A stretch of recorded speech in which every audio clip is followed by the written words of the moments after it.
Hello friends, welcome back to my channel. So ముందుగా మీ అందరికీ happy Christmas అండి. So ఈ క్రిస్మస్ స్పెషల్గా నేను ప్లమ్ కేక్ని ఎలా చేయాలో చూపించబోతున్నాను. సో దీనికి కావాల్సిన ఇంగ్రీడియంట్స్ నేను డిస్ప్లే చేశాను, ఒకసారి చెక్ చేసుకోండి. ఇప్పుడు ప్రాసెస్ని స్టార్ట్ చేద్దాం. ఫస్ట్ మనం డ్రై ఫ్రూట్స్ని సోక్ చేసుకోవాలి. సో ఇక్కడ ఒక బౌల్లో ఒక 20 గ్రామ్స్ వరకు చిన్నగా కట్ చేసుకున్న కాజు, అలాగే చిన్నగా కట్ చేసుకున్న బాదం ఒక 20 గ్రామ్స్, అలాగే ఒక కప్ వరకు టూటీ ఫ్రూటీ అండి. ఇక్కడ నేను red colour, green colour, yellow colour అన్నీ కూడా మిక్స్ చేసి పెట్టేశాను. అలాగే బ్లాక్ కిష్మిస్, అలాగే ఎల్లో కిష్మిష్ అండి. అలాగే ఒక 20 గ్రామ్స్ వరకు చెర్రీస్ని కూడా వేసుకొని మనం బాగా కలుపుకోవాలి. మీరు కావాలంటే ఇందులో ఇంకా డేట్స్ కానివ్వండి, ఆప్రికాట్ ఇలాంటివన్నీ కూడా మనం ఇందులో యాడ్ చేసుకోవచ్చు. నేను ఇక్కడైతే యాడ్ చేయలేదు. సో ఇలా మనం మొత్తం అంతా కలిపిన తర్వాత ఇందులో ఒక కప్పు వరకు ఆరెంజ్ జ్యూస్ని యాడ్ చేసుకోవాలి. ఈ ఆరెంజ్ జ్యూస్ ప్లేస్లో మీరు గ్రేప్ జ్యూస్ కూడా యాడ్ చేసుకోవచ్చు. ఒరిజినల్గా మనకి ప్లమ్ కేక్ అన్నది వైన్తో తయారవుతుంది. సో మనం దానికి సబ్స్టిట్యూట్గా జ్యూసెస్ అయితే యాడ్ చేస్తున్నాము. సో దీన్ని మనం ఒక 5 to 6 అవర్స్ వరకు సోక్ చేసుకోవాలి, లేదా ఓవర్ నైట్ అయినా. సో రిమైనింగ్ ప్రాసెస్ని చూద్దాం. ఇప్పుడు క్యారమలైజ్ సిరప్ చేసుకోవాలి కాబట్టి ఒక ప్యాన్లో 1/2 కప్ వరకు షుగర్ని యాడ్ చేసుకొని లో ఫ్లేమ్లో మాత్రమే మనం దీన్ని షుగర్ని మెల్ట్ చేసుకోవాలి. సో ఇలా మెల్ట్ అయ్యి మనకి క్యారమెల్ అయినప్పుడు మనకి కలర్ అన్నది చేంజ్ అవుతుంది కదండి. సో ఇప్పుడు మనం ఇది కొంచెం థిక్గా అయ్యేలాగా చూసుకోవాలి. ఇలాగా క్యారమెల్ చూడండి ఈ కన్సిస్టెన్సీలో ఉన్నప్పుడు ఇప్పుడు ఇందులో మనం కొంచెంగా వాటర్ని యాడ్ చేసుకోవాలి. మీరు వాటర్ యాడ్ చేసేటప్పుడు స్టవ్ ఆఫ్ చేసుకొని యాడ్ చేసుకోండి. సో ఇలా ఆఫ్ చేసుకొని మనం ఒకసారి కలుపుకోవాలి. కలుపుకుంటూ మనం దీన్ని చిక్కగా ఉన్నదాన్ని కొంచెం పలచగా చేసుకొని ఈ కన్సిస్టెన్సీ నేను చూపించే విధంగా వచ్చేలాగా చూసుకోండి. ఈ కన్సిస్టెన్సీలో ఉంటే సరిపోతుంది. ఇప్పుడు దీన్ని మనం ఒక బౌల్లో వేసుకొని చల్లార్చుకోవాలి. ఇప్పుడు నెక్స్ట్ ప్రాసెస్ని చూద్దాము. నేను ఇక్కడ స్టవ్ మీద చేద్దాం అనుకుంటున్నాను కాబట్టి ఒక గిన్నెలో కిందన కొంచెం సాల్ట్ వేసానండి. అలాగే సపోర్ట్ కోసం ఒక గిన్నె పెట్టుకొని దీన్ని మనం మూత పెట్టుకొని ఒక 10 నిమిషాల వరకు ప్రీ హీట్ చేసుకోవాలి. ఇప్పుడు ఒక గిన్నెలో ఒక 2 స్పూన్స్ వరకు షుగర్ని యాడ్ చేసుకొని ఒక చిన్న చెక్క, అలాగే 2 లవంగాలను తీసుకొని దీన్ని మిక్సీ పట్టుకొని పౌడర్ చేసుకోవాలి. ఇప్పుడు ప్రాసెస్ని స్టార్ట్ చేద్దాం. ఒక బౌల్లో 1/4 కప్ వరకు ఆయిల్ని తీసుకోవాలి. అలాగే 1/4 కప్ వరకు పాలను కూడా తీసుకొని ఒకసారి దీన్ని కలుపుకోవాలి. ఈ రెండు బాగా కలిసేలాగా మనం కలుపుకోవాలి. ఇలా కలుపుకున్న తర్వాత ఇందులో 1 కప్పు వరకు మైదా పిండిని యాడ్ చేసుకోవాలి. అలాగే చిటికెడు సాల్ట్ వేసుకొని మనం దీన్ని కలుపుకోవాలి. ఇది మనం నార్మల్గా ఎలాగ పడితే అలాగా కలపకూడదండి. దీన్ని కట్ అండ్ ఫోల్డ్ మెథడ్ అంటారు. ఈ మెథడ్లో కలుపుకోవాలి. అంటే ఏదైనా ఒక డైరెక్షన్లో మాత్రమే కలపాలి. సో ఇలా కలిపిన తర్వాత ఇప్పుడు ఇందులో ఆల్రెడీ మనం చల్లార్చుకున్న క్యారమెల్ సిరప్ ఏదైతే ఉందో దాన్ని కూడా యాడ్ చేసుకొని మనం దీన్ని కలుపుకోవాలి. ఒకవేళ మీకు కలుపుతున్నప్పుడు కొంచెం గట్టిగా అనిపించింది అంటే కనుక కొంచెంగా మిల్క్ యాడ్ చేసుకొని కలుపుకోవచ్చు. సో ఇలా కలిపిన తర్వాత కన్సిస్టెన్సీ అనేది ఈ విధంగా ఉంటుంది. సో ఇప్పుడు మనం ఆల్రెడీ సోక్ చేసుకొని పెట్టుకున్న డ్రై ఫ్రూట్స్ ఏవైతే ఉన్నాయో అవి కూడా యాడ్ చేసుకొని మనం దీన్ని మళ్ళీ ఇంకొకసారి కలుపుకోవాలి. ఇలా కలిపిన తర్వాత మనం ఆల్రెడీ స్పైసెస్ని ప్రిపేర్ చేసుకుని పెట్టుకున్నాం కదండి, ఆ షుగర్ పౌడర్ని కూడా యాడ్ చేసుకొని కలుపుకోవాలి. ప్లమ్ కేక్లో ఈ స్పైసెస్ని యాడ్ చేస్తే చాలా అంటే చాలా టేస్టీగా ఉంటుందండి.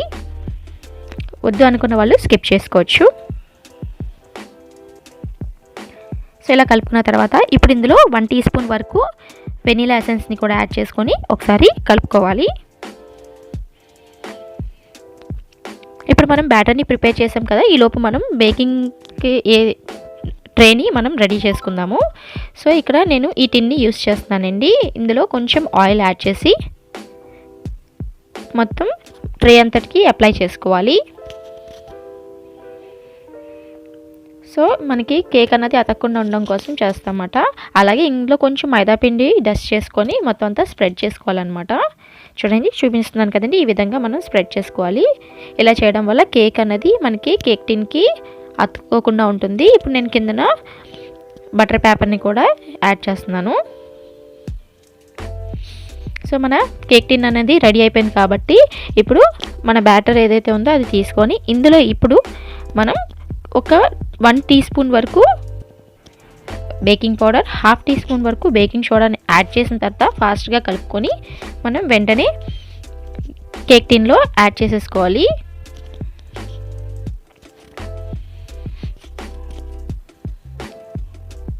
నాకు ఇక్కడ కొంచెం థిక్గా అనిపించింది, అందుకే కొంచెం మిల్క్ని అయితే యాడ్ చేశానండి.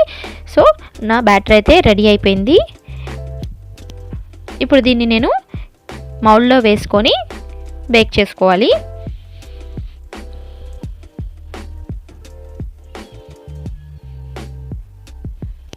సో ఇలా బ్యాటర్ అంతా వేసిన తర్వాత ఒకసారి మౌల్డ్ని ఇలాగా ట్యాప్ చేసుకోవాలండి. ఎక్కడైనా ఎయిర్ బబుల్స్ ఉంటే కనుక అవి క్లోజ్ అయిపోతాయి. సో ఇప్పుడు మీ ఏ విధంగా అయితే కేక్ని డెకరేట్ చేయాలనుకుంటే ఆ విధంగా కేక్ డెకరేట్ చేసుకోవచ్చు. నేను ఇక్కడ కొంచెం మైదా పిండిలో ఈ డ్రై ఫ్రూట్స్ని వేసి నేను డెకరేట్ చేస్తున్నానండి. ఇలా చేయడం వల్ల మనకి ఏదైతే పైన మనం డ్రై ఫ్రూట్స్ పెడతామో అది లోపలికి వెళ్ళకుండా పైనే ఉంటాయి అన్నమాట.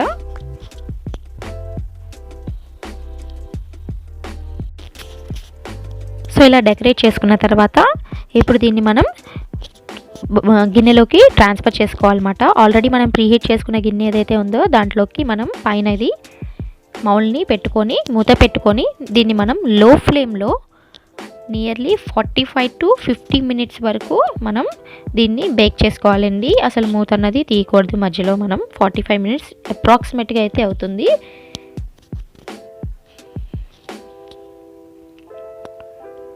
సో 45 to 50 minutes తర్వాత మన ప్లమ్ కేక్ అన్నది చూడండి ఏ విధంగా ఉందో. చూస్తున్నారు కదండి, ప్లమ్ కేక్ అన్నది పర్ఫెక్ట్గా రెడీ అయిపోయింది. ఇది మనకి రెడీ అయిందా లేదా అన్నది తెలియాలంటే మీరు ఏదైనా టూత్ పిన్ కానివ్వండి లేదా ఫోర్క్ కానివ్వండి ఇలా గుచ్చి మీరు టెస్ట్ చేసుకుంటే కనుక పిండి అన్నది మనకి చేతికి అంటకూడదు అనమాట. అలా అంటే మనకి కేక్ అనేది పర్ఫెక్ట్గా రెడీ అయిపోయింది. ఇప్పుడు దీన్ని చల్లార్చుకోవాలి. సో మనం దానిపైన క్లాత్ అన్నది పెట్టుకోవాలండి, లేదంటే కనుక కేక్ అన్నది డ్రై అయిపోతుంది. సో ఇప్పుడు కంప్లీట్గా చల్లారిన తర్వాత మనం దీన్ని డిమోల్డ్ చేసుకుంటున్నాము. చూడండి పర్ఫెక్ట్ ప్లమ్ కేక్ అనేది రెడీ అయిపోయింది. చూడండి ఎంత పర్ఫెక్ట్గా ఉందో. సో దీన్ని నేను ఇప్పుడు కట్ చేసి కూడా చూపిస్తున్నాను చూడండి. అండ్ మనం ఇది ఒక్కొక్క బైట్ తింటున్నప్పుడు మనకి ఆ డ్రై ఫ్రూట్స్ తగులుతుంటే చాలా అంటే చాలా టేస్టీగా ఉంటుంది. సో మీకు నా వీడియో అయితే నచ్చింది అనుకుంటున్నాను. మీరు కూడా ఈ రెసిపీని ట్రై చేసి ఎలా వచ్చిందన్నది నాకు కమెంట్ బాక్స్లో కమెంట్ చేయండి.